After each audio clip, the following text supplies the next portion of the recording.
Information जिस process के through select की जाती है, जिस प्रोसेस के थ्रू कलेक्ट की जाती है, उसको हम बोल देते हैं दैट इज जॉब एनालिसिस। ठीक है जी। अभी जैसे ह्यूमन रिसोर्स प्लानिंग में हमें जॉब पता चल गया इतने लोगों को लेके आना, तो डायरेक्ट रिक्रूट थोड़ी करेंगे, पहले जॉब एनालिसिस करेंगे, पहले डिसाइड करेंगे ना जॉब क्या है, कैसे बंदे की जरूरत है, उसके बाद ही तो रिक्रूटमेंट आएगा। तो job analysis is nothing, it is just a systematic process of gathering, मतलब डेटा को कलेक्ट करना, डॉक्यूमेंट करना, उसकी लिस्ट बनानी, उसको एक प्रोसेस होता है, and analysing information about responsibility duties, job से रिलेटेड हर चीज। जॉब डिस्क्रिप्शन भी इसका हिस्सा होता है, जॉब स्पेसिफिकेशन भी, मतलब ये जो जॉब एनालिसिस होता है इसके अंदर जॉब के जो जॉब है उसकी इंफॉर्मेशन भी होती है और जो जॉब करने वाला है मतलब जॉब डिस्क्रिप्शन वो भी डिटेल होती है। ठीक है, ये दोनों का कॉम्बिनेशन होता है और एक पूरा प्रोसेस होता है। इट इज ऐसे याद रखना आपने, जॉब एनालिसिस में ए टू जेड इंफॉर्मेशन होती है जॉब की। क्या होती है बेटा? ए टू जेड इंफॉर्मेशन होती है किसकी? जॉब। तो दैट इज जॉब एनालिसिस। अब उद्देश्य क्या होता है? सबसे पहले तो क्लियर रूल्स। अब एक जॉब को आपने डिफाइन कर दिया तो हमें पता चल जाएगा कि किस बंदे की क्या जिम्मेदारी है। तो सबसे इंपॉर्टेंट होता है क्लियर रूल्स, क्योंकि कई बार क्या होता है जॉब में ना बहुत ज्यादा कन्फ्लिक्ट्स हो जाते हैं, कोई किस तरीके से सोच रहा है, कोई किस तरीके से सोच रहा है। तो कन्फ्लिक्ट्स को हटाना, कन्फ्लिक्ट्स को रिमूव करने के लिए हम क्या कर रहे हैं? हम रोल्स को क्या कर रहे हैं? डिसाइड कर दे रहे हैं, क्लियर कर दे रहे हैं। दूसरा, इफेक्टिव रिक्रूटमेंट। जितना सही तरीके से आप जॉब को डिफाइन कर पाओगे उतने बढ़िया तरीके से आपको पता चलेगा कि आपको कैसे लोगों की जरूरत है। दूसरा, परफॉर्मेंस अप्रेजल। इसके हिसाब से ही आप परफॉर्मेंस अप्रेजल के स्टैंडर्ड्स को सेट करोगे, इसके बेसिस पे ट्रेनिंग एंड डेवलपमेंट आएगी, इस तरीके से ही आप लोग कंपनसेशन को डिसाइड करोगे, क्योंकि यही तो पूरी जॉब है ना। अब देखो, अप्रेजल हो, ट्रेनिंग हो, डेवलपमेंट हो, परफॉर्मेंस अप्रेजल, कुछ भी चीज है वो जॉब के हिसाब से तो होगी या जॉब ऑर्डर के हिसाब से होगी, तो वो सब चीजें इसका हिस्सा है। तो यहां पर आपको सब कुछ कंसीडर करना पड़ता है। तो इंपॉर्टेंस वही है। इससे ही दो डॉक्यूमेंट निकलते हैं आपके, जॉब डिस्क्रिप्शन जिसमें जॉब को डिफाइन किया जाता है, और जॉब स्पेसिफिकेशन जिसमें जॉब करने वाले बंदे को डिफाइन किया जाता है कि जिसने जॉब करनी है वो कैसा बंदा होगा। तो इसके अलावा अगर आप जॉब एनालिसिस नहीं करोगे तो वो दो डिटेल्स आपके पास नहीं निकल के आएंगी। ठीक है, इस वजह से हमें इसकी जरूरत पड़ती है, हमें ये डिसाइड करना पड़ता है, हमें ये देखना पड़ता है कि क्या हमारे पास वो इन्फॉर्मेशन अवेलेबल है या नहीं। ठीक है, अब आता है इसका भी प्रोसेस होगा। ठीक है, सिंपल स्टेप्स हैं, ये इंपॉर्टेंट होते हैं। सबसे पहले आप जॉब से रिलेटेड इंफॉर्मेशन को कलेक्ट कर दो। ठीक है, क्योंकि देखो जैसे जॉब है, जैसे प्रोफेसर की जॉब है या डॉक्टर की जॉब है, तो उस जॉब से रिलेटेड जितना डेटा है पहले आप वो कलेक्ट करोगे। तो वो है like gather detail information on job के टास्क क्या है, स्किल्स क्या है, क्वालिफिकेशन, हर तरीके का जो डेटा है पहले आप जॉब से क्या करते हो? कलेक्ट करते हो। उसके बाद फिर ऑब्जर्व किया जाता है, directly observe employ performing the job to understand actual task. ठीक है, पहले आपने थ्योरेटिकली डेटा कलेक्ट कर लिया, अब आप प्रैक्टिकली देख रहे हो कि उस जॉब मतलब उस जॉब को कोई ऑलरेडी बंदा कर रहा होगा ना। मतलब आपने डॉक्टर की जॉब के लिए डेटा कलेक्ट करना शुरू कर दिया कि डॉक्टर की ये जिम्मेदारी। अब वहां पर जो डॉक्टर है उसको देखोगे, उसको डायरेक्ट ऑब्जर्व करोगे कि अच्छा यार ये डॉक्टर इस तरीके से काम कर रहा है, डॉक्टर इस तरीके से काम कर रहा है। तो पहले थ्योरेटिकली आप डेटा कलेक्ट कर रहे हो, फिर प्रैक्टिकली आप क्या कर रहे हो? ऑब्जर्व कर रहे हो। उसके बाद फिर आप ऑब्जर्वेशन के बाद आप इंटरव्यू लेते हो। जॉब करने वाले बंदे से भी हो सकता है, और जो जॉब से ऊपर बैठे हुए मतलब जो सुपीरियर होते हैं आप उनसे भी क्या कर सकते हो? डेटा कलेक्ट कर सकते हो। इंटरव्यूज, उसके बाद अगर इंटरव्यू के बाद आप क्वेश्चन भी फिल करवा सकते हो, स्टैंडर्डाइज्ड जॉब रिलेटेड बहुत सारे फॉर्म्स आते हैं। उसके बाद task analysis, break down each job task into smaller component to identify required skills. ठीक है, टास्क एनालिसिस मतलब पूरी जॉब को छोटे छोटे हिस्सों में डिफाइन कर देना कि अच्छा ये वाली जॉब का ये पार्ट है, ये वाला है, और स्टेप बाय स्टेप उसको डिफाइन करना। और उसके बाद क्या करते हो? कोई पूरी जितनी भी आपके पास डिटेल आती है उसको डॉक्यूमेंट में डाल देते हो। ठीक है, पहले जॉब का डेटा कलेक्ट किया, फिर आपने प्रैक्टिकली देखा लोगों को, फिर आप लोगों ने ऑब्जर्वेशन के थ्रू किया, फिर आपने इंटरव्यू लिया, फिर आपने क्वेश्चनर देखा, फिर आपने टास्क को डिफाइन कर दिया, और उसके बाद वो सारे जितने भी टास्क आपने डिफाइन किए उसको एक रिपोर्ट में बना दिया। एक रिपोर्ट उसकी बना दी कि अच्छा भैया ये इस तरीके से हम एक सोल्यूशन तक पहुंचने वाले हैं, इस तरीके से हमारे पास ये रिजल्ट है वो आने वाला है। तो वो चीज कहां पर आ जाएगी? वो आ जाएगी जॉब डॉक्यूमेंटेशन। मतलब ये जो डॉक्यूमेंट बन के आएगा इसी को जॉब एनालिसिस बोला जाएगा। इसके अंदर जॉब से रिलेटेड हर चीज, हर तरीके की इंफॉर्मेशन है वो क्या होगी बेटा? प्रोवाइडेड। अब जब जॉब एनालिसिस किया जाता है तो इससे हमारे पास तीन तरीके की, वैसे दो तरीके की चीजें निकल के आती हैं। सर इसमें इंटरव्यू किसके लिए? मतलब जो जॉब कर रहे हैं, ठीक है, उनसे भी हो सकता है, और जो सुपीरियर है मतलब उनके अंडर काम कर रहे हैं तो सुपीरियर को भी तो पता होगा कि वो जॉब कैसी इस वक्त से। तो देखो वैसे तो दो ही चीजें याद रखनी है, डिस्क्रिप्शन और स्पेसिफिकेशन। परफॉर्मेंस स्टैंडर्ड्स भी इससे निकल आ जाते हैं। ठीक है, वैसे स्टैंडर्डाइज्ड तरीके से देखा जाए तो दो चीजें निकलती हैं। पहला जॉब डिस्क्रिप्शन जिसमें जॉब को डिफाइन किया जाता है, टीडीआर वर्ड याद रखना है, टास्क ड्यूटीज एंड रिस्पांसिबिलिटीज। किसी भी जॉब से रिलेटेड उसकी टास्क, उसकी ड्यूटीज और रिस्पांसिबिलिटीज कहां पर डिफाइन होती है? वो नौकरी विवरण में होती है, मतलब जॉब डिस्क्रिप्शन में होती है। और जॉब स्पेसिफिकेशन का मतलब होता है स्पेसिफिकली बंदे के अंदर कौन कौन सी क्वालिटीज होनी चाहिए। तो ये जॉब की स्टडी होती है जिसमें, और ये जॉब होल्डर की, जो जॉब करने वाला है उसकी स्टडी होती है। और तीसरा required qualification, sorry set the criteria for measuring job performance. और तीसरे नंबर पे जो आप परफॉर्मेंस अप्रेजल के लिए इसका इस्तेमाल करते हैं, तो हम स्टैंडर्ड सेट करते हैं कि इस जॉब के लिए ये वाले स्टैंडर्ड्स रहेंगे, इस जॉब के लिए ये स्टैंडर्ड्स रहेंगे। अगर हम इन स्टैंडर्ड्स को मीट करते हैं तो हम अपने टारगेट्स को क्या कर पाएंगे? अचीव कर पाएंगे। अब जब हम नौकरी विश्लेषण कर रहे हैं, मतलब जब आप जॉब एनालिसिस करोगे तो उसके लिए आप क्या क्या कर सकते हो? ये हमने प्रोसेस में भी समझ लिया था। पहली बात तो आप क्या कर सकते हो? डायरेक्ट ऑब्जर्वेशन कर सकते हो। मैंने बताया आप डॉक्टर को काम करते हुए देख सकते हो कि अच्छा ये डॉक्टर ये काम करते हैं, इसकी ये ड्यूटीज हैं, ये रिस्पांसिबिलिटीज है। तो आप डायरेक्ट ऑब्जर्वेशन से डेटा कलेक्ट कर सकते हो। दूसरा, आप उनसे जाकर इंटरव्यू ले सकते हो। इंटरव्यू सुपीरियर से भी हो सकता है और डायरेक्ट जो जॉब होल्डर उससे भी हो सकता है। देन आप उनसे क्वेश्चन भी फिल करवा सकते हो। Then critical incident technique. Critical incident क्या होता है बेटा? बेसिकली आप ये देखते हो कि इस पर्टिकुलर जॉब में किस तरीके के इंसिडेंट है और उसको लोग किस तरीके से रिस्पॉन्स करते हैं। ठीक है, परफॉर्मेंस अप्रेजल का भी मेथड होता है। क्रिटिकल इंसिडेंट का मतलब होता है जैसे अचानक से शॉर्ट सर्किट हो जाए तो अब उसको लेकर अलग अलग लोग अलग अलग तरीके से रिस्पॉन्ड करेंगे। ठीक है, कोई भाग जाएगा, कोई फायर एक्सटिंग्विशर लेके आएगा, तो वो क्रिटिकल इंसिडेंट होते हैं। तो आप देखते हो कि किस जॉब में कितने क्रिटिकल इंसिडेंट्स होते हैं। वर्क लॉग का मतलब क्या होता है? इसको डायरी भी बोल दिया जाता है। जो जॉब होल्डर होते हैं मतलब काम करने वाले लोग होते हैं, वो अपने शाम को हर रोज लिख के जाते हैं कि हमने आज क्या काम किया, क्या है। तो उनकी डायरी से भी आप क्या कर सकते हो? डेटा ले सकते हो। तो मतलब जिस भी तरीके से आपको डेटा चाहिए आप वो डेटा निकालने की कोशिश करते हो इसके थ्रू जॉब एनालिसिस के। उसको हम ये कुछ मेथड्स हैं जो आपको एग्जाम में पूछे जा सकते हैं। दिक्कत क्या हो सकती है? पहला तो टाइम की कमी है। जॉब एनालिसिस है वो बहुत ज्यादा टाइम कंज्यूमिंग है, क्योंकि इतना सारा डेटा है, हर तरीके की स्टडी आप कर रहे हो तो अपने आप में टेक्निकल हो सकता है। दूसरा, चेंजिंग रिस्पांसिबिलिटी, जॉब्स चेंज होती रहती हैं, जॉब एनालिसिस अपडेट होता रहता है, वो भी दिक्कत है। दूसरा, एक्यूरेसी, हर कोई अपने हिसाब से कर रहा है, तो जब कोई स्टैंडर्डाइज्ड तरीका नहीं होता तो हमेशा वहां पर सब्जेक्टिविटी आ जाती है। ठीक है, वो डिपेंड करता है जो बंदा जॉब एनालिसिस कर रहा है कि वो कितना बढ़िया तरीके से वो रिजल्ट है वो निकाल पाता है। और देन आ जाता है लागत, तो कॉस्ट है वो तो आपको लगानी ही पड़ेगी। इंप्लाइज रिलेवेंस, इसका मतलब होता है जिद। इंप्लाइज में फील थ्रेटन्ड और unsure about the job analysis process. और लोग भी कई बार क्या होते हैं, उनको अच्छा नहीं लगता, उनको लगता है, मतलब समझ रहे हो ना, वो रेसिस्ट करते हैं, वो जिद्दी होते हैं, वो कुछ चेंज नहीं करना चाहते। जैसे हम पढ़ते हैं ना कि अगर आप ऑर्गेनाइजेशन में कुछ चेंज लेके आने की बात करते हो, जैसे आप बोलते हो कि ऑर्गेनाइजेशन में कुछ चेंज लेके आना है, तो लोग उसमें जिद्दी हो जाते हैं, लोगों को लगता है कि नहीं चेंज की जरूरत नहीं है, हमें यहां पर किसी तरीके के चेंज को लेके आने की जरूरत नहीं है। तो वो भी इसका क्या हो सकता है, एक हिस्सा हो सकता है। अब हमारे पास जॉब एनालिसिस, जॉब डिस्क्रिप्शन और जॉब स्पेसिफिकेशन, इसका कंपैरिजन चार्ट है, जिससे आपको ये पूरे का पूरा टॉपिक समझ आ जाएगा। सिंपल भाषा में जॉब एनालिसिस एक प्रोसेस होता है जिसमें आप सारे तरीके के जॉब से रिलेटेड हर तरीके का डेटा कलेक्ट करते हो। जॉब डिस्क्रिप्शन में जॉब को डिफाइन किया जाता है और जॉब स्पेसिफिकेशन में जो बंदा जॉब कर रहा है, जिसने काम करना है, उसको डिफाइन किया जा रहा है कि वो वाला बंदा काम किस तरीके से करेगा। So the process of gathering detail information about a job. Job analysis का मतलब क्या हुआ कि आपने जॉब से रिलेटेड सारे डेटा को कलेक्ट किया है। जॉब डिस्क्रिप्शन, ये प्रोसेस और ये दोनों स्टेटमेंट्स होती हैं। Return statement that describe duties, task and TDR मैंने बताया था ना, टास्क ड्यूटीज एंड रिस्पांसिबिलिटीज। और जॉब स्पेसिफिकेशन, इसका मतलब होता है qualification, skills and experience required for a job. ये बंदे को डिफाइन कर रहा है, जॉब को डिफाइन कर रहा है, और ये जॉब और बंदे दोनों को डिफाइन कर रहे हैं, ठीक है। So to understand the document of all aspects of a job, तो आप ए टू जेड इंफॉर्मेशन लेके आ रहे हो। यहां पर रोल्स, ड्यूटीज और रिस्पांसिबिलिटीज वो डिफाइन की जाती हैं ताकि कोई कंफ्यूजन ना हो काम करते हुए। यहां पर हम डिफाइन करते हैं स्किल्स को, हम स्किल सेट की बात करते हैं ताकि हम अच्छे लोगों को लेके आए। की कंपोनेंट इसमें देखो, टास्क, ड्यूटीज और वर्क एनवायरनमेंट सब चीजें आ जाती हैं। यहां पर जॉब का टाइटल, रिस्पांसिबिलिटी, यहां पर एजुकेशनल क्वालिफिकेशन, एक्सपीरियंस, ठीक है। बस वर्ड याद रखना आपने और कुछ डिटेल में जाने की जरूरत नहीं है। ये कंप्लीट जॉब होता है, ठीक है, एनालिसिस ऑफ कंप्लीट जॉब और डिटेल्ड ओवरव्यू ऑफ जॉब। और ये ओवरव्यू है और यहां पर सिर्फ कैंडिडेट्स के बारे में होता है, समझ लो ना। ये कंप्लीट है, ये उसकी समरी है, और यहां पर आप जो बंदा जॉब करने वाला है उसकी डिटेल को लेके आते हो। आउटपुट जो जॉब एनालिसिस होता है उससे जॉब डिस्क्रिप्शन और स्पेसिफिकेशन निकलता है। जॉब डिस्क्रिप्शन से जॉब डिस्क्रिप्शन का डॉक्यूमेंट निकालोगे और जॉब स्पेसिफिकेशन से जॉब स्पेसिफिकेशन का डॉक्यूमेंट। मतलब इससे ये निकल रहा है, इससे ये दोनों निकल रहे हैं, और ये अपनी अपनी डिटेल है। प्रोसेस सिंपल, आप इंफॉर्मेशन कलेक्ट करोगे, इंटरव्यू हो सकता है, ऑब्जर्वेशन और डेटा एनालिसिस है, क्योंकि ये सारी की सारी किस पे बेस्ड है, डेटा पे बेस्ड होती है। और यहां पर जॉब डिस्क्रिप्शन है, जो जॉब एनालिसिस में डेटा है इसी को समराइज किया जा रहा है। और यहां पर जॉब एनालिसिस, मतलब समझ रहे हो ना, जॉब एनालिसिस के बेसिस पे डिस्क्रिप्शन, इसमें से जॉब की इंफॉर्मेशन से जॉब डिस्क्रिप्शन बन जाएगा। यहां पर जो बंदे की इंफॉर्मेशन है, जो काम के लिए उसके अंदर स्किल्स चाहिए, उसको निकाल के जॉब एनालिसिस बना दिया जाएगा। क्या कर दिया जाएगा, जॉब एनालिसिस यहां पर क्या कर दिया जाएगा, बना दिया जाएगा। So use serve as a formulation for recruitment, ठीक है, रिक्रूटमेंट ट्रेनिंग वगैरह, क्योंकि ये बेस है हर चीज का। और यहां पर लोगों को, कैंडिडेट्स को बताना कि हम आपकी जॉब से क्या एक्सपेक्ट करते हैं या ये जॉब कैसी है, ठीक है, ताकि उनके दिमाग में रहे कि अच्छा इस जॉब पे जाना है तो मुझे इतना काम करना पड़ेगा, मुझे इस तरीके से जरूरत है। और यहां पर हम सही बंदे को सही टाइम पर सही जॉब पे लेके आएंगे, ठीक है। तो this is the study of job holder, this is the study of job, and this is the study of job holder and job, दोनों की स्टडी, ठीक है। तो ये दोनों की स्टडी है, यहां बाकी दोनों जगह पर एक एक ही क्या हो रही है, स्टडी हो रही है। क्लियर है जी, समझ आ रहा है ना बेटा? बहुत आराम से पढ़ा रहा हूं। पिछले बैच में अगर आप देखोगे तो मैंने ये सारी क्लासेस 2x पे ली थी, क्योंकि उस टाइम पे एक यूनिट को एक ही क्लास में कवर कर रहे थे। इस बार क्योंकि हमारे पास सफिशिएंट टाइम है तो एक यूनिट को हम 2 क्लासेस में कवर करेंगे, तो इस वजह से मैं सारी चीजें बहुत और भी डिटेल में ऐड कर रहा हूं और आराम से पढ़ा रहा हूं, ठीक है, ताकि भागना नहीं है, क्योंकि हमारे एग्जाम की कुछ खैर खबर है नहीं। तो आराम से पढ़ेंगे, एक बार सिलेबस खत्म हो जाएगा तो यही क्लास है, मोस्ट प्रॉब्ली 10 दिन के बाद यही क्लास डेली बेसिस पे हो जाएगी, ठीक है। अभी तो अल्टरनेटिव डे पे है, लेकिन 8-10 दिन के बाद यही क्लास आपकी डेली बेसिस पे हो जाएगी,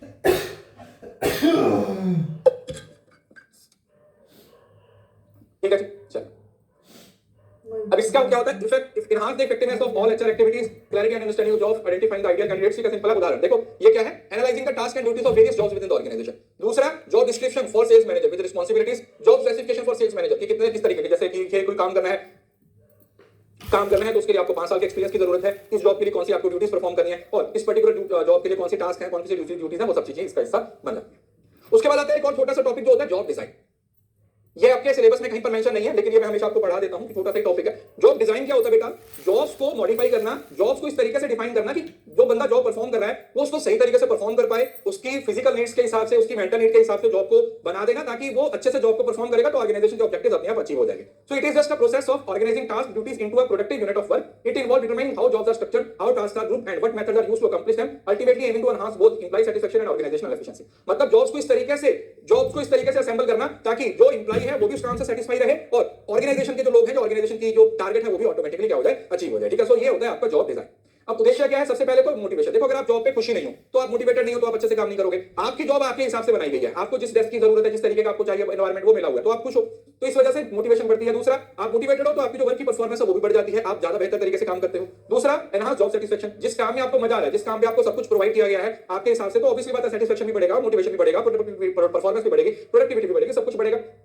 स्किल्स को यूटिलाइज है, देख रहे हैं ना कि अगर एक बंदे को, जो बंदा टीचर है उसको क्लरिकल का काम दे रहे हो, जो क्लरिकल है उसको टीचर का काम दे रहे हो, तो वो हो नहीं पाएगा। तो स्किल सेट है वो मैच होता है। नेक्स्ट, काम के तनाव को कम करना, reduce job stress, structure jobs in a way that minimise workload stress and preventive burnout, ठीक है। एक ही काम को देखो, जॉब पे आपको 8-10 घंटे रहना होता है, तो अगर वो जॉब सही से डिजाइन नहीं है तो फिर आप जॉब को सही तरीके से परफॉर्म नहीं कर पाओगे और आप दुखी ही रहोगे उस जॉब पे। तो इस वजह से जॉब डिजाइन के अंदर जॉब्स को इस तरीके से डिफाइन किया जाता है, जॉब्स के जो टास्क है उसको इस तरीके से क्लब किया जाता है, ताकि जो काम करने वाला बंदा है वो भी खुश रहे और वो काम कर रहा है उससे ऑर्गेनाइजेशन की सक्सेस भी डिफाइन होती है। So it is crucial for balancing job demands with employees capabilities, ठीक है। इसका सिंपल मतलब होता है कि जो जॉब की रिक्वायरमेंट है और एम्प्लॉइज की कैपेबिलिटी है, काम करने वाला है, उसको मैच करना, ठीक है। कि टीचर है तो उसको टीचिंग की जॉब जैसे। So it can increase job satisfaction, इससे जॉब सेटिस्फेक्शन बढ़ेगी, रिड्यूस एब्सेंटिज्म, आपको काम में मजा आ रहा तो आप छुट्टी नहीं लोगे, परफॉर्मेंस इंप्रूव होती है, और जॉब गोल्स ऑर्गेनाइजेशन गोल्स के साथ होता है। Well design job provide clear roles, minimise job redundancy और एनहांस प्रोडक्टिविटी। ठीक है, समझ आ गया इस वजह से, राइट। अब इसके प्रोसेस की अगर हम बात करें, ठीक है, इसका जो प्रोसेस होता है वो क्या होता है, अभी जॉब डिजाइन में ही आएगा, ठीक है, ये जो जॉब वो आता है ना, एनलार्जमेंट एनरिचमेंट होता है जॉब को, कभी जॉब की हॉरिजॉन्टल, वो आगे आएगा, ठीक है, उससे एग्जांपल से आप समझ पाओगे। सो प्रोसेस क्या होता है, सबसे पहले तो टास्क एनालिसिस किया जाता है, किसी काम को करने के लिए, किसी जॉब के लिए कौन कौन से टास्क होते हैं, उसके बाद फिर उन टास्क को अलग अलग तरीके से ग्रुप किया जाता है, उसके बाद ये डिसाइड किया जाता है कि हमें कितनी इंडिपेंडेंस देनी है, उसके बाद आप वर्किंग कंडीशंस को डिफाइन करते हो, और फिर एक फीडबैक मैकेनिज्म होता है, ठीक है। इसका प्रोसेस एग्जाम में नहीं पूछा जाता है, ठीक है, तो प्रोसेस पढ़ने की जरूरत नहीं है। इसमें से जो सवाल पूछा जाता है वो इसके जो चार टाइप्स होती है, ठीक है, जॉब डिजाइन चार चीजों से मिलकर बनता है, job enrichment, job enlargement, job specification और जॉब सिंप्लीफिकेशन, ये चार चीजें होती है, वो मैं इसके बाद पढ़ाऊंगा, वहां से सवाल पूछे जाने के चांसेस है, बाकी ज्यादा जॉब डिजाइन से सवाल है वो नहीं पूछा जाता। एलिमेंट्स कौन से होंगे, देखो इसके अंदर आप स्किल की वैरायटी देखते हो, मतलब पहले काम करने वाले, एक जॉब के लिए कौन कौन से स्किल्स की जरूरत है, एक जॉब के अंदर कौन कौन से काम किए जाएंगे, कौन सा काम कितना इंपॉर्टेंट है, किस बंदे को कितनी ऑटोनॉमी देनी है, और फीडबैक है, तो ये पांच चीजें होगी, ठीक है। पहले स्किल देखेंगे, मतलब जो जॉब परफॉर्म कर रहा है उसके स्किल, उसके बाद टास्क को आइडेंटिफाई करेंगे, उसके बाद टास्क की सिग्निफिकेंस, कौन सा टास्क कितना इंपॉर्टेंस है ये देखा जाएगा, देन ऑटोनॉमी, किसी काम को करने के लिए फ्रीडम तो देनी पड़ेगी ना, जैसे मैं आपको पहले भी किसी क्लास में बताया था, आप एम्प्लॉयर हो, आपने अपने एम्प्लॉय को कोई काम दे दिया, अब उसके सर पे खड़े हुए हो तो वो काम नहीं कर पाएगा, तो आप उसको फ्रीडम दो, आप उसको ऑटोनॉमी दो कि आप अपने हिसाब से काम कर लो, और देन आ जाता है फीडबैक, और बाद में उनको फीडबैक भी प्रोवाइड करनी है कि ठीक है तुम ये काम इस तरीके से सही से कर पाए हो या नहीं, तुमने ये काम अच्छे से किया है या नहीं किया, तो आप उनको क्या करते हो, फीडबैक भी प्रोवाइड करते हो कि बेटा तुमने ये काम अच्छे से किया है या नहीं किया, तो वो चीजें भी इसका हिस्सा हो जाता है। हाँ बिल्कुल, अगर आप उसके सर पे खड़े रहोगे तो फिर वो माइक्रो मैनेजमेंट हो जाएगा, ठीक है, फिर आप अपना काम नहीं कर पाओगे। दूसरा, अब इसके अंदर ये चार चीजें होती है, ठीक है, ये अभी एक लाइन में पढ़ा रहा हूं, इसके बाद मैं इसका चार्ट भी लेके आया हूं।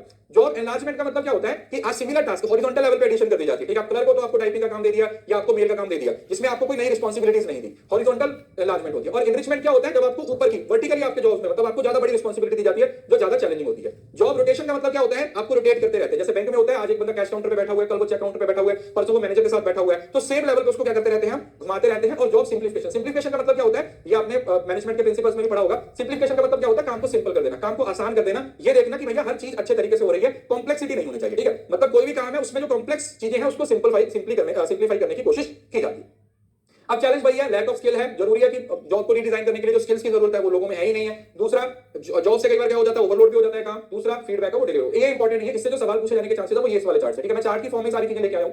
ये चार एलिमेंट्स होते हैं किसके, जॉब डिजाइन के, ठीक है, मतलब पहला क्या है, job enlargement, job enrichment, job rotation और जॉब सिंप्लीफिकेशन। अब जॉब एनलार्जमेंट मैंने आपको बताया था, ठीक है, हॉरिजॉन्टल लेवल पे होता है, ठीक है, इस तरीके से, मतलब समझ रहे हो ना, सेम लेवल पे आपके जो टास्क है वो नए ऐड कर दिए जाते हैं, सेम लेवल पे आप नए टास्क ऐड कर दिए जाते हैं, और अगर यही टास्क ऊपर की तरफ बढ़ा दिया जाए, वर्टिकल कर दिया जाए, जिससे आपकी रिस्पांसिबिलिटी बढ़ जाएगी, तो वो जॉब एनरिचमेंट हो जाएगा। जॉब रोटेशन है वो आपको डिफरेंट टास्क पे मूव कर दिया जाता है, और जॉब सिंप्लीफिकेशन, जो बड़ा काम है उसको छोटे छोटे हिस्सों में तोड़ देना, उस काम को क्या कर देना, छोटे छोटे पार्ट्स में तोड़ देना, ताकि हर कोई उस काम को बेहतर तरीके से कर पाए, ताकि हर कोई उस काम को बेहतर तरीके से परफॉर्म कर पाए, राइट। सो ऑब्जेक्टिव्स की बात की जाए तो इससे क्या होता है, मोनोटोनी, एक ही बंदा एक ही काम करता रहता है तो उसकी जो बोर हो जाता है, ठीक है, उस बोरियत को खत्म करना, इससे आपके वर्क को और मीनिंगफुल बनाना, ठीक है, आप नीचे हो तो आपको ऊपर वाला टास्क दिया तो आप मोटिवेटेड हो, आप चैलेंज आपको मिल रहा है ना वो चीज। दूसरा, ब्रॉडर स्किल्स है, रिड्यूस बोर्डम, आप जॉब रोटेट कर रहे हो तो आप काफी सारे स्किल्स है वो सीख पाओगे ना, आज कैश काउंटर पे तो आपने कुछ और सीखा, दूसरी जगह पर कुछ और सीखा। और तीसरा, increase efficiency by simplifying task, तो इससे आपकी जो एफिशिएंसी होती है वो इंक्रीज हो जाती है। Next, enhance task variety but keep job level, same job है लेकिन आप उसमें जो टास्क की वैरायटी है वो क्या कर दी जाती है, चेंज कर दी जाती है। यहां पर आपको क्योंकि बड़ा टास्क दिया जाता है, आपको हॉरिजॉन्टली की जगह वर्टिकली आपकी एडिशन की जा रही है, तो उसमें नई नई रिस्पांसिबिलिटीज ऐड हो जाती है, आपको जॉब सेटिस्फैक्शन प्रोवाइड की जाती है। Provide skill diversity and reduce fatigue, ठीक है, आपको अलग अलग काम मिल रहे हैं जॉब रोटेशन की वजह से, तो आपका जो फटीग मतलब समझ लो ना, बोरियत वो खत्म होती है। और यहां पर कॉम्प्लेक्स चीजों को सिंप्लीफाई कर दिया जाता है, ये देखा जाता है कि हम कुछ ऐसा करें जिससे कि क्लैरिटी हो काम में बेहतर तरीके से हो पाए। और देन उदाहरण जैसे लिखा, additional similar duties to a role, आप टाइपिंग का काम कर रहे हो, आपको मेल भेजने के लिए बोल दिया है ना, इस वजह से। Then giving more decision making power task, यहां पर आपको और डिसीजन मेकिंग पावर दिया जा रहा है। यहां पर एक rotating from sales to customer service, आज आप सेल्स का काम कर रहे हो, कल को आपको कस्टमर के साथ भेज दिया, कस्टमर के साथ डील करने के लिए। और simplifying the process for faster execution, ये काम को अगर 2 स्टेप्स में किया जा सकता है तो उसको 5 स्टेप्स को करने की जरूरत क्या है, 5 स्टेप्स की जरूरत नहीं होती है, सिर्फ और सिर्फ उसको 2 स्टेप्स में कवर किया जा सकता है। सर फिर जॉब स्पेसिफिकेशन, अरे स्पेसिफिकेशन कहां से आ गया, स्पेसिफिकेशन थोड़ी है यहां पर, तो ये तो जॉब डिजाइन पे है, स्पेसिफिकेशन नहीं है, वो सिंप्लीफिकेशन। क्लियर है जी, तो ये जॉब डिजाइन के 4 हिस्से होते हैं, इसको आपने याद रखना है, इनके मीनिंग याद होने चाहिए। और कई बार कंपैरिजन चार्ट में भी सवाल पूछ लिया जाता है, मतलब मैच का कॉलम में हो सकता है ये चारों टर्म्स दी हो और आपको 4 एग्जांपल दे दियो मैच का कॉलम में सवाल बनाने के लिए कि ठीक है भैया इसको मैच करो, तो वो मैच करने के भी आपको सवाल पूछा जा सकता है, ठीक है, they can ask you question on that also. उसके बाद आता है next topic, that is recruitment. अब रिक्रूटमेंट का मतलब क्या होता है, ठीक है, सिंपल भाषा में रिक्रूटमेंट एक पॉजिटिव प्रोसेस होता है जहां पर आप लोगों को बोलते हो कि आइए इस जॉब के लिए अप्लाई कीजिए। रिक्रूटमेंट का मतलब क्या होता है, ठीक है, what is the meaning of recruitment. Recruitment का मतलब होता है कि आप ज्यादा से ज्यादा लोगों को लेके आते हो, क्योंकि जितने मतलब ये एक पॉजिटिव प्रोसेस होता है, आप हर किसी को बोलते हो कि आइए हमारी कंपनी के लिए रिक्रूट, मतलब जैसे आप फॉर्म निकाल देते हो ना रिक्रूटमेंट का, तो वो चीजें, तो पॉजिटिव प्रोसेस है जिसमें आप ज्यादा से ज्यादा लोगों को लेके आना चाहते हो, क्योंकि जितने ज्यादा लोग रिक्रूटमेंट में आएंगे उतना बढ़िया टैलेंट है वो आपको मिलने वाला है। सो it is creating a pool of candidates. उद्देश्य क्या है, अच्छे टैलेंट को लेके आना, इंश्योर जॉब फिट। देखो एक जॉब के लिए सोचोगे 100 लोग आएंगे और 1000 लोग आएंगे, तो 1000 लोग आएंगे तो उसमें बेहतर है 100 में उतनी जो आपको क्या बोलते हैं टैलेंट है वो मिलने के चांसेस क्या होते हैं, कम होते हैं। Next, competitive advantage. देखो आज के टाइम पर किसी भी ऑर्गेनाइजेशन की ग्रोथ उसकी टेक्नोलॉजी पे डिपेंड नहीं करती है, उसके एचआर एम्प्लॉइज पे डिपेंड करती है। तो जितनी बढ़िया रिक्रूटमेंट पॉलिसी होगी, जितने सही तरीके से आप सिलेक्शन करोगे, उतना बेहतर आपके लिए काम करना हो जाएगा, उतने बेहतर तरीके से आप क्या करोगे, लोगों को लेके आ पाओगे, उतने बेहतर तरीके से आप लोगों से काम करवा पाओगे। दूसरा, एनहांस वर्कफोर्स डाइवर्सिटी। अब अलग अलग कल्चर के अलग अलग एरिया के लोग आएंगे तो वर्क कल्चर की डाइवर्सिटी बढ़ेगी, ठीक है, लोगों का आपस में तालमेल बढ़ेगा, ऑर्गेनाइजेशन का कल्चर डेवलप होगा और बिल्ड एम्प्लॉयर ब्रांड। देखो सिंपल सी बात है, अगर मैं आपको बोलूं कि अच्छा आपके पास 2 जॉब अपॉर्चुनिटीज है, आप रेडमी में जॉब करना पसंद करोगे, Xiaomi में जॉब करना पसंद करोगे, या फिर आप एप्पल में जॉब करना पसंद करोगे, आप सिंपल सी बात बोलोगे एप्पल में जॉब करना पसंद करोगे। क्यों? क्योंकि एप्पल की गुडविल है, तो आप अपनी गुडविल का इस्तेमाल करते हो, आप बढ़िया लोगों को लेके आते हो, तो आपकी ब्रांड वैल्यू बढ़ती है, आपके एम्प्लॉयर का जो ब्रांड है, आपकी ऑर्गेनाइजेशन की जो ब्रांड वैल्यू है वो क्या होती है, इंक्रीज होती है। सो वर्कफोर्स डाइवर्सिटी के साथ एम्प्लॉयर ब्रांड पोजीशन है company as a desirable workplace to attract the talent, ठीक है। तो ये इंपॉर्टेंट हो जाता है जब आप क्या करते हो, रिक्रूटमेंट की पॉलिसी पे काम करते हो।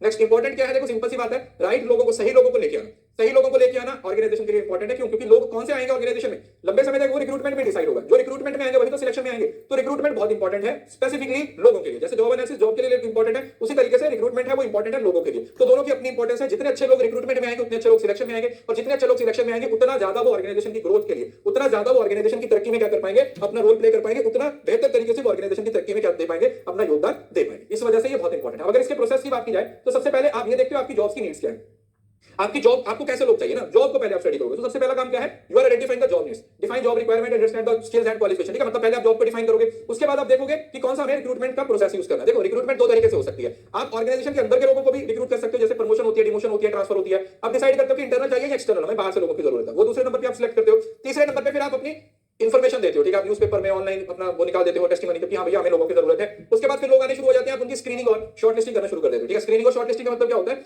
जैसे यूजीसी नेट के लिए लोगों को अप्लाई, हमने असिस्टेंट प्रोफेसर के लिए बुलाया, तो अगर 10,000 लोग बुलाए उसमें से 7,000 जिनका नेट क्वालिफाई नहीं है, तो 7,000 तो पहले बाहर हो गए। तो जो स्क्रीनिंग और शॉर्टलिस्टिंग होती है उसमें वो लोगों को निकाल देना जो आपके किसी काम के नहीं है, तो वो काम किया जाएगा। उसके बाद एक इंटरव्यू की जाती है, जिसमें स्टार्टिंग में देखा जाता है कि थोड़ा बहुत मतलब एक छोटा सा एक इंटरव्यू होता है जिसमें देखते हो कि क्या ये बंदा काम का है या नहीं है, और उसके बाद सिलेक्शन एंड ऑफर, ये ऑनबोर्डिंग का प्रोसेस होता है जो सिलेक्शन होगा, ठीक है। यहां तक स्क्रीनिंग और शॉर्टलिस्टिंग तक ये वाला काम है वो आपका किसका होता है, रिक्रूटमेंट का होता है, ठीक है। रिक्रूटमेंट के बाद यहां से फिर आपको कौन सा प्रोसेस शुरू हो जाएगा, सिलेक्शन का, ठीक है, वो सिलेक्शन में पड़ेंगे। तो फिलहाल यहां तक आप जब शॉर्ट लिस्ट कर देते हो तो शॉर्ट लिस्टिंग तक का जो काम होता है वो रिक्रूटमेंट का होता है। उसके बाद फिर उसमें से आगे प्रोसेस फॉलो होता है जिसके अंदर हम क्या करते हैं, जिसके अंदर हम सिलेक्शन करते हैं, ठीक है। वो सिलेक्शन में फिर क्या हो जाती है, ऑनबोर्डिंग हो जाती है। ऑनबोर्डिंग समझ लो ना, आप ऑफर लेटर देते हो, आप क्या कर देते हो, आप ऑफर लेटर देते हो, आप बोल देते हो कि ठीक है भैया हमने आपको, ये रिक्रूटमेंट के साथ सिलेक्शन का पार्ट।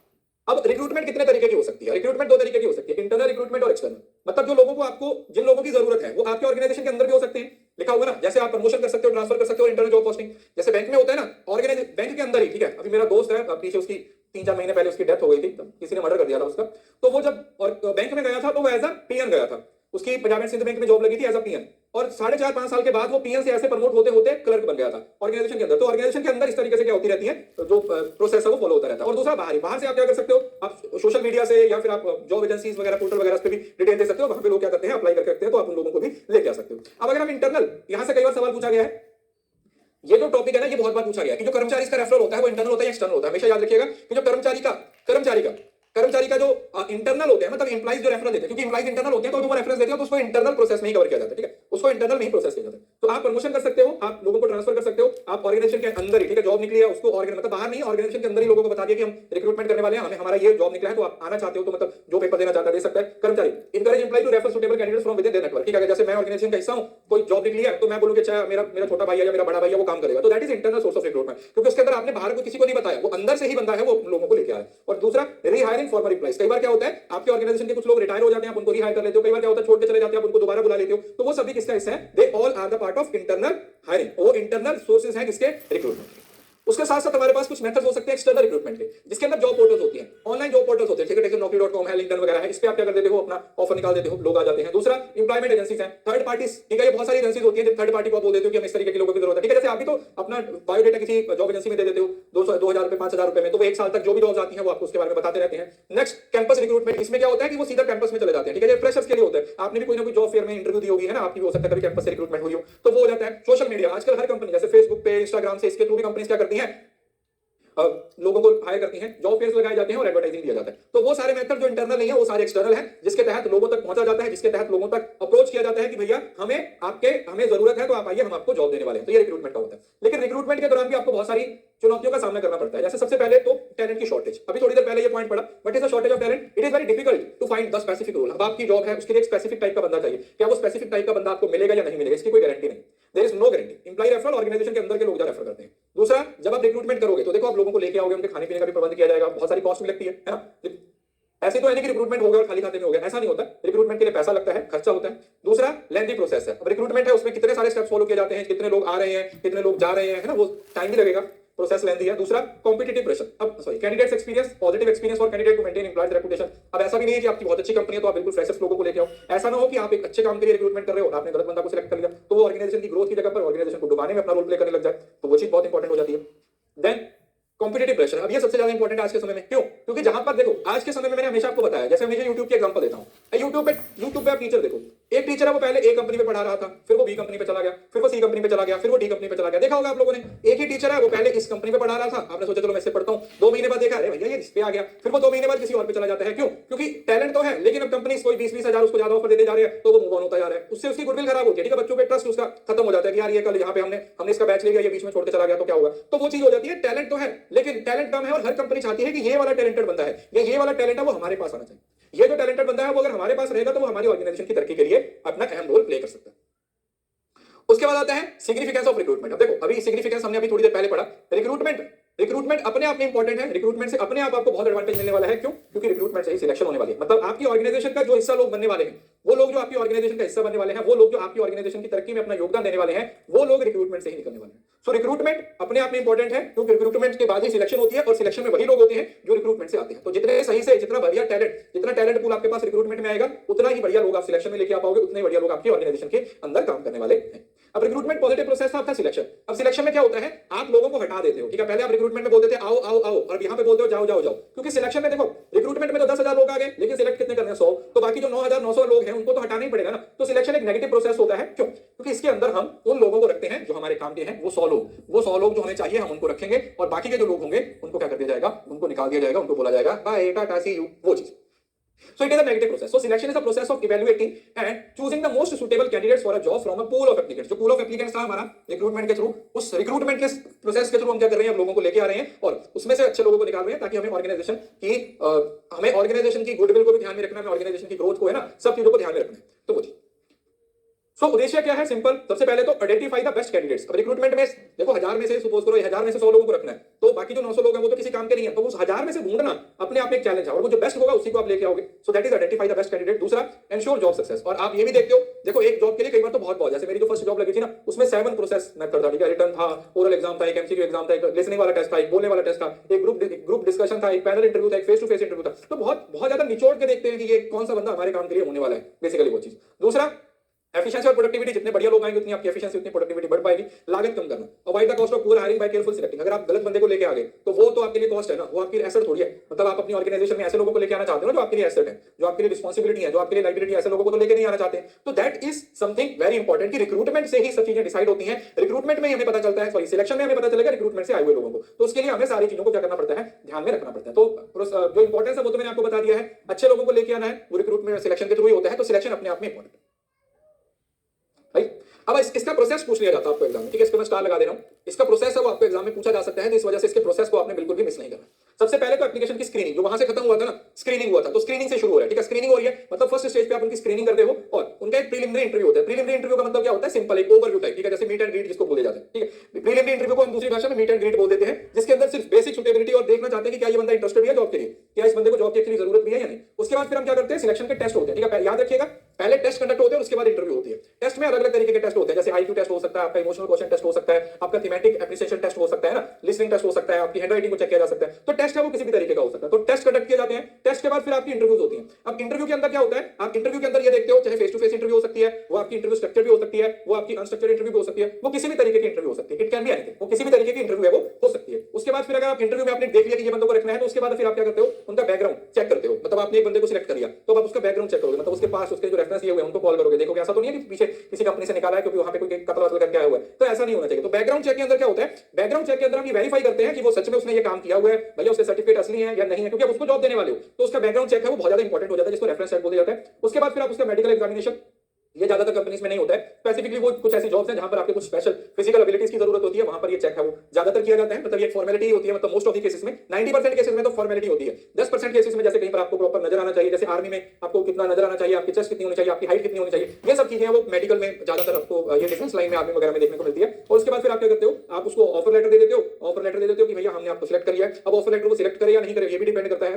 कई बार क्या होता है कुछ लोग ज्वाइन ही नहीं करते हैं, ठीक है, क्योंकि उनको कोई और अच्छी जॉब मिल जाती है या उनको लगता है कि नहीं नहीं मुझे यहाँ पर ज्वाइन नहीं करना है, जॉब ऑफर लेटर जब वो एक्सेप्ट कर लेते हैं तो फिर आप उनकी ऑनबोर्डिंग कर दो, ठीक है। ऑफर लेटर देने का मतलब जॉब देना नहीं है, मतलब आपने जॉब दे दिया लेकिन मतलब समझ रहे हो ना, ऑफर लेटर मतलब आपने इनवाइट कर दिया, वो बंदा अगर ज्वाइन नहीं करता है तो उसकी सिलेक्शन नहीं है, उसकी सिलेक्शन तब होगी जब वो ऑफर लेटर को एक्सेप्ट करेगा, उसके साइन करेगा और फिर आपकी जॉब को ज्वाइन करेगा, तो वो वहां पर आके आ जाता है, कहां पर लिखा हुआ है नियुक्ति, हायरिंग एंड ऑनबोर्डिंग। ऑनबोर्डिंग का मतलब क्या हुआ कि अब वो आपकी ऑर्गेनाइजेशन के अंदर आ रहा है, वो आपकी ऑर्गेनाइजेशन का हिस्सा बन गया है, वो ऑर्गेनाइजेशन के अंदर काम कर रहा है, क्या कर रहा है, ऑर्गेनाइजेशन के लिए वो काम कर रहा है। So that is hiring and on, ठीक है, कि भाई उसने भी आपने उसको जॉब ऑफर कर दी और उसने भी जॉब को क्या कर दिया, एक्सेप्ट कर दिया, उसने भी साइन करके दे दिया है कि ठीक है मैं आपकी जॉब को एक्सेप्ट करता हूं, मुझे ये जॉब है वो चाहिए, राइट। उसके बाद आता है सिलेक्शन के कौन कौन से तरीके हो सकते हैं। देखो सिलेक्शन में हमारे पास अलग अलग तरीके के जैसे टेस्ट हो सकते हैं, जैसे एक इंटरव्यू हो सकती है, डायरेक्ट इंटरव्यू, वो फेस टू फेस इंटरव्यू भी हो सकती है, वो ग्रुप डिस्कशन भी हो सकती है, वो पैनल इंटरव्यू भी हो सकती है। दूसरा साइकोमेट्रिक टेस्ट, पर्सनैलिटी, बिहेवियर और इमोशनल। अब अलग अलग तरीके के एक होते हैं, देखो एप्टीट्यूड टेस्ट। एप्टीट्यूड टेस्ट का मतलब समझ रहे हो ना, एप्टीट्यूड टेस्ट का मतलब होता है कि ये देखना कि आप किसी काम को कितने जल्दी सीख पा रहे हो, किसी काम को जितने बेहतर तरीके से आप सीख पाओगे उसको क्या बोला जाता है, that is what we call aptitude test. EQ test, emotional, emotional कि आप चीजों को हैंडल कर पा रहे हो, जैसे स्ट्रेस टेस्ट होते हैं, ठीक है, आपको किसी स्ट्रेसफुल सिचुएशन में डाला जाता है, इवन स्ट्रेस इंटरव्यू भी होती है, तो अलग अलग तरीके के टेस्ट हो सकते हैं। जैसे साइकोमेट्रिक टेस्ट है जिसके अंदर आपका बिहेवियर, ओवरऑल पर्सनैलिटी को चेक किया जाता है। इंटेलिजेंस टेस्ट का मतलब क्या होता है, आपको कोई काम करने को दिया जाता है या फिर आपकी इंटेलिजेंस को चेक किया जाता है, आपका माइंड कितने, जैसे कोई पजल सॉल्व करने को दे दी जाती है वो चीज, देना जाता है एप्टीट्यूड, लिखा हुआ है लॉजिकल रीजनिंग, प्रॉब्लम सॉल्विंग।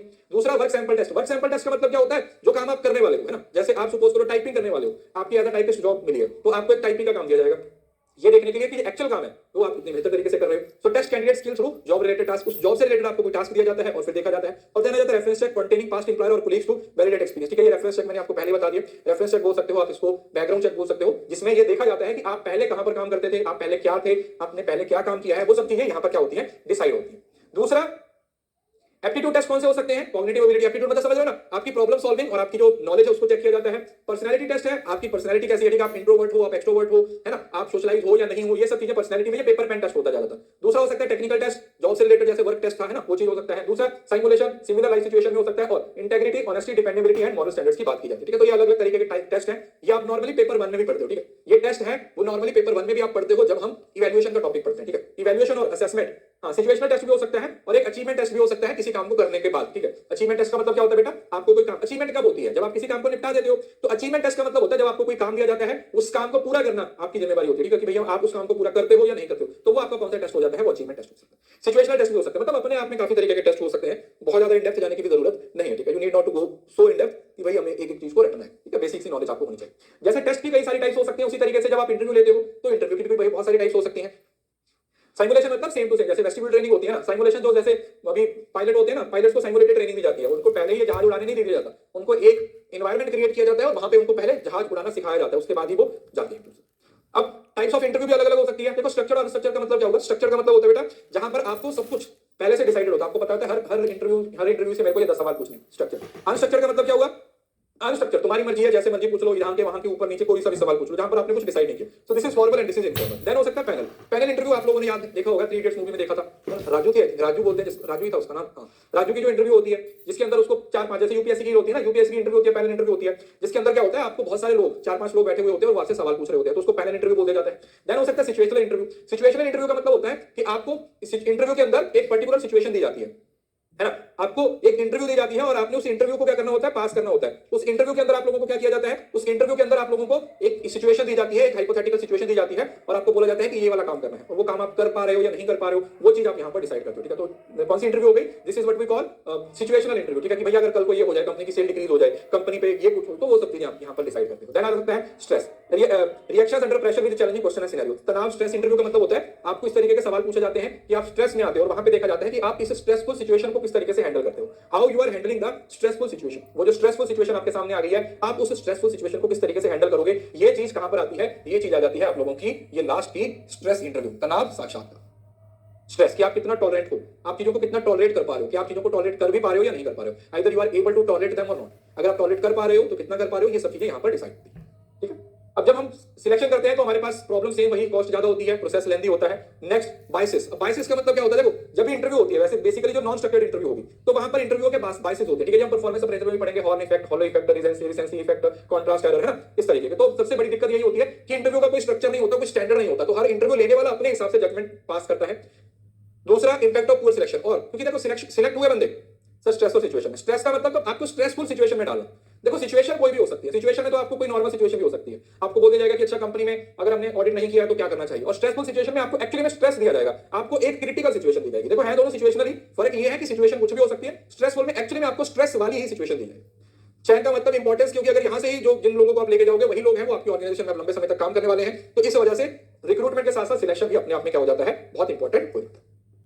उसके बाद हमारे पास आता है ट्रेनिंग एंड डेवलपमेंट। देखो ट्रेनिंग एंड डेवलपमेंट दोनों ही बहुत इंपॉर्टेंट होते हैं। ट्रेनिंग का पर्पस होता है आपकी करंट जॉब की परफॉर्मेंस को बढ़ाना। ट्रेनिंग का उद्देश्य क्या होता है, ट्रेनिंग का पर्पस क्या होता है बेटा, ट्रेनिंग का पर्पस होता है आपकी जो करंट जॉब, अभी जो जॉब परफॉर्म कर रहे हो उसको बेहतर तरीके से परफॉर्म कर पाए, तो उसके लिए आप लोगों को क्या किया जाता है, गाइड किया जाता है। ठीक है,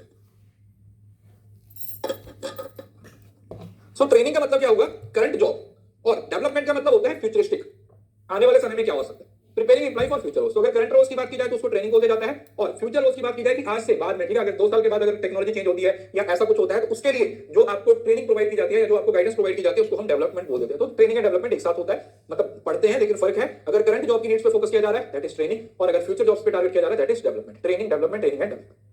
सो उद्देश्य क्या है, देखो ट्रेनिंग से आपके जो स्किल्स हैं वो एनहांस होंगे, ठीक है, क्योंकि ट्रेनिंग हमेशा प्रैक्टिकल नेचर होती है। दूसरा फ्यूचर रोल्स, डेवलपमेंट में देखोगे तो आने वाले समय में आपके क्या रोल्स हो सकते हैं उस पर फोकस किया जा रहा है। दूसरा काम की गुणवत्ता में सुधार, इंप्रूव वर्क क्वालिटी है, आप मैं तब आपको ट्रेनिंग दी जाएगी तो आपकी परफॉर्मेंस भी तो इंप्रूव होगी। नेक्स्ट आपका मोटिवेशन लेवल भी बढ़ेगा, और आप अच्छा कर रहे हो तो उससे ऑर्गेनाइजेशन की ग्रोथ भी ऑटोमेटिकली क्या हो जाएगी बेटा, बढ़ जाएगी। इस वजह से सो इंपॉर्टेंस तो ठीक है, आपको पता ही है कि ऑर्गेनाइजेशन में अगर आप ट्रेनिंग और डेवलपमेंट प्रोवाइड करते हो तो उसके लिए एम्प्लॉइज की सेटिस्फैक्शन, उनकी परफॉर्मेंस और अडेप्टेबिलिटी है वो सब बहुत ही इंपॉर्टेंट रोल प्ले करता है। अब आता है प्रोसेस। ट्रेनिंग के प्रोसेस से बहुत बार सवाल पूछा गया, ठीक है, इस पे स्टार लगा लेना। जो ट्रेनिंग का प्रोसेस है इससे बहुत सारे सवाल हैं, कई बार आपके एग्जाम में पूछे गए हैं।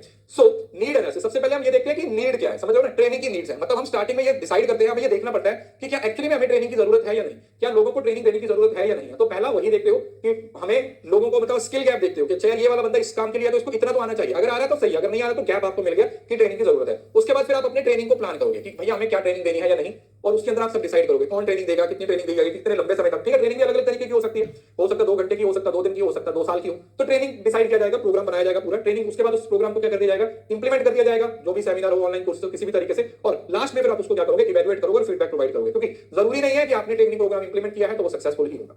इट इज नॉट कंपल्सरी कि आपने ट्रेनिंग प्रोग्राम बनाया है तो वो हमेशा सक्सेसफुल ही होगा, वो आपका ट्रेनिंग प्रोग्राम फेलियर भी हो सकता है। हो सकता है आप जिन ट्रेनर्स को लेके आए हैं उनको ट्रेनिंग देना नहीं आता, या हो सकता है जो लोग ट्रेनिंग लेने वाले हैं वही इंटरेस्टेड नहीं। If they are not interested तो उस केस में भी आपको क्या हो सकती है, प्रॉब्लम हो सकती है। अब ट्रेनिंग है वो करंट जॉब की फोकस करता है, और जो डेवलपमेंट होता है वो लॉन्ग टर्म, लंबे समय के लिए जो जॉब्स में रिक्वायरमेंट होती है उसके लिए होती है। अब ट्रेनिंग की अगर टाइप्स देखी जाए तो इंडक्शन ट्रेनिंग का मतलब होता है, जैसे इंडक्शन और ओरिएंटेशन आपने पढ़ा होगा। इंडक्शन के अंदर क्या होता है, सिंपल आप लोगों को वेलकम करते हो, ठीक है, आगे टॉपिक भी आएगा इंडक्शन और ओरिएंटेशन। और ओरिएंटेशन में मतलब इंडक्शन एक तरीके का थ्योरेटिकल पर्सपेक्टिव होता है, जब आप थ्योरेटिकली ऑर्गेनाइजेशन के बारे में लोगों को बता देते हो ये हमारी ऑर्गेनाइजेशन है, ऑर्गेनाइजेशन की पॉलिसीज। और ओरिएंटेशन का मतलब क्या होगा कि जब आप उनको एक्चुअली में काम के बारे में बता रहे हो कि अच्छा ये वाला काम है, ठीक है, वो पूरा टॉपिक आगे आएगा। तो इंडक्शन ट्रेनिंग जब नए लोग आते हैं तो उनको आप ऑर्गेनाइजेशन के प्रति इंट्रोड्यूस करवा रहे हो, that is basically induction training. दूसरा टेक्निकल ट्रेनिंग, टेक्निकल का मतलब क्या होगा, टेक्निकल किससे रिलेटेड होगा सर, टेक्निकल तो जॉब से रिलेटेड होगा, तो जॉब से रिलेटेड ट्रेनिंग हो सकती है। दूसरा मैनेजरियल, मैनेजमेंट के रोल्स के लिए तैयार करना, on the job end of the job. On the job training का मतलब क्या होगा, जो काम आपने करना है उसी पे आपको ट्रेनिंग दी जा रही है, ठीक है, आपने कोई प्रोडक्शन करना है तो आपको प्रोडक्शन प्लांट में लेके गए और वहां पर ही आपसे काम करवाया जा रहा है। ऑफ द जॉब का मतलब क्या होता है, जब आपको क्लासरूम में, आपको लेबोरेटरी में चीजों को सिखाया जा रहा है जिसको जाके आपने अपने वर्क फोर्स पे इंप्लीमेंट करना, ठीक है, तो फर्क है, इसको हम पढ़ेंगे आगे।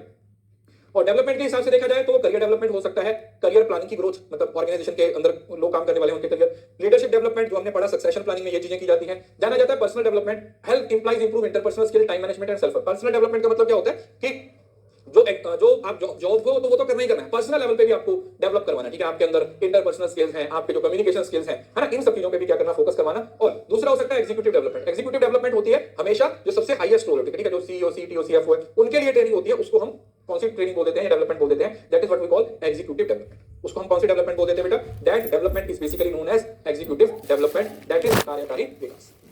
ठीक, अब अगर हम मेथड्स की बात करें तो क्लासरूम में भी आप ट्रेनिंग दे सकते हो, क्लासरूम तो ऑफ द जॉब होगी, ठीक है, ऑन द जॉब नहीं होगी। आप ऑनलाइन ट्रेनिंग भी दे सकते हो, आप साइमुलेशन, इसको साइमुलेशन ट्रेनिंग और वेस्टिब्यूल ट्रेनिंग बोला जाता है। वेस्टिब्यूल या साइमुलेशन मैंने बता दिया। वेस्टिब्यूल या साइमुलेशन का मतलब क्या होता है कि एक मॉडल तैयार किया जाता है, मतलब ओरिजिनल जो काम आप करने वाले हो उसको एक आर्टिफिशियल इन्वायरमेंट क्रिएट किया जाता है, उसका एक आर्टिफिशियल इन्वायरमेंट क्रिएट किया जाता है और देखा जाता है कि आपको पहले वहां पे सिखाया जाएगा, उसके बाद आपको ओरिजिनल काम पे क्या किया जाएगा, वापस लेके जाएंगे। मेंटरिंग और कोचिंग, मेंटर आपको एक मेंटर असाइन कर दिया जाता है, आपको एक कोच असाइन कर दिया जाता है जो आपको गाइड करता रहता है, और ग्रुप डिस्कशन वगैरह वर्कशॉप्स वगैरह के थ्रू भी आपको ट्रेनिंग दी जाती है। अब अगर देखा जाए ऑन द जॉब ट्रेनिंग, अब ऑन द जॉब मतलब जिस जॉब को आपने परफॉर्म करना है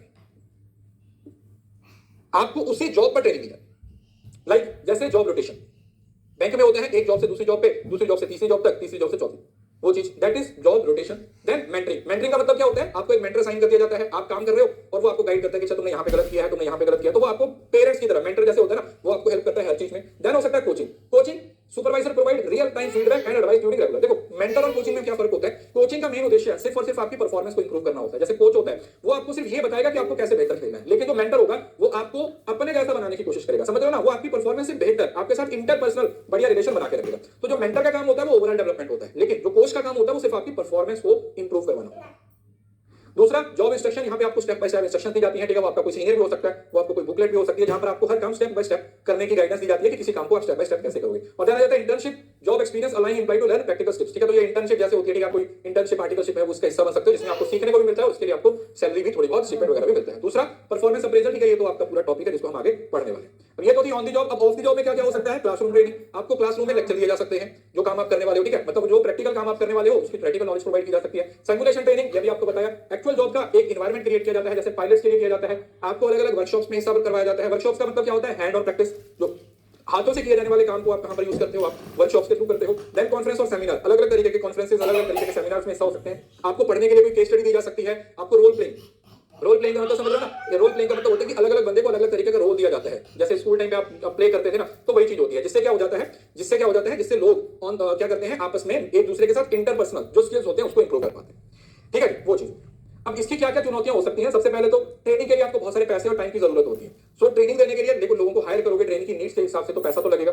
दूसरा समय, ट्रेनिंग है भाई 1 महीने की, 2 महीने की, 6 महीने की भी हो सकती है। नेक्स्ट इवैल्यूएटिंग इंपैक्ट, अब कई बार ऐसा होता है कि आपने ट्रेनिंग प्रोवाइड कर दी, कुछ इंपैक्ट ही नहीं हुआ, तो फिर आपका सारा टाइम सब पैसा आपका क्या हो गया, बर्बाद हो गया। Then selection appropriate method, choosing the right training method to meet diverse need. अब ट्रेनिंग का एक ही मेथड सब लोगों पे कैसे अप्लाई कर लोगे, तो वो भी अपने आप में क्या हो जाती है, बहुत प्रॉब्लम हो जाती है। परसिस्टेंस, और एम्प्लॉइज खुद बोलते हैं कि हमें ट्रेनिंग की जरूरत नहीं, ठीक है, क्योंकि उनको लगता है कि हम तो एक्सपर्ट हैं, दे फील कि हम तो एक्सपर्ट हैं, तो वो खुद से ट्रेनिंग लेना पसंद नहीं करते हैं। तो ये भी इसकी क्या हो जाती है, दिक्कत हो जाती है। देन जाता है सिग्निफिकेंस, सिंपल सी बात है, training and development build up knowledgeable. जितने बढ़िया तरीके से आप लोगों को ट्रेनिंग और डेवलपमेंट प्रोवाइड करोगे, उतने बढ़िया तरीके से वो ऑर्गेनाइजेशन की ग्रोथ में, उतने बढ़िया तरीके से वो ऑर्गेनाइजेशन की तरक्की में अपना रोल प्ले कर पाएंगे। उतना ही ऑर्गेनाइजेशन ग्रो करेगा, जितने उसके वर्कफोर्स ग्रो करेगी, जितना उसके ह्यूमन रिसोर्सेज ग्रो करेंगे, उतनी ही आपकी ऑर्गेनाइजेशन ग्रो करेगी, ठीक है, क्लियर है। सो आज यहाँ तक ही पढ़ेंगे, ठीक है, आधा पोर्शन हो गया है। इसके बाद सक्सेशन प्लानिंग वगैरह, जो ट्रेड यूनियन वगैरह, परफॉर्मेंस अप्रेजल, ठीक है, कुछ छोटे छोटे टॉपिक रह गए उसको परसों पढ़ेंगे। कल रिसर्च की क्लास होगी, ऐसे सुबह 9:15 9:30 बजे की आपकी क्लास हुआ करेगी। मतलब वैसे रिवीजन हर रोज चलेगी, एक क्लास डेली होगी, बस ये है कि एक दिन पेपर 1 की होगी और एक दिन पेपर 2 की होगी। और जो आपका फुल कोर्स है उसकी अभी आज पेपर 2 की क्लास 11:30 बजे होगी, ठीक है, उसका मैं टाइम आपको एक बार कंफर्म कर देता हूं। और जो पेपर 1 का जो आपका पोर्शन है वो शाम को 4:15 बजे हुआ करेगा, ठीक है, वो एग्जैक्ट मैं आपको सारा एक बार टेलीग्राम पे बता दूंगा। सुबह रिवीजन क्लास चलेगी, इसके बाद 11:30 बजे पेपर 2 की क्लास होगी फुल कोर्स, और शाम को 4:15 बजे पेपर 1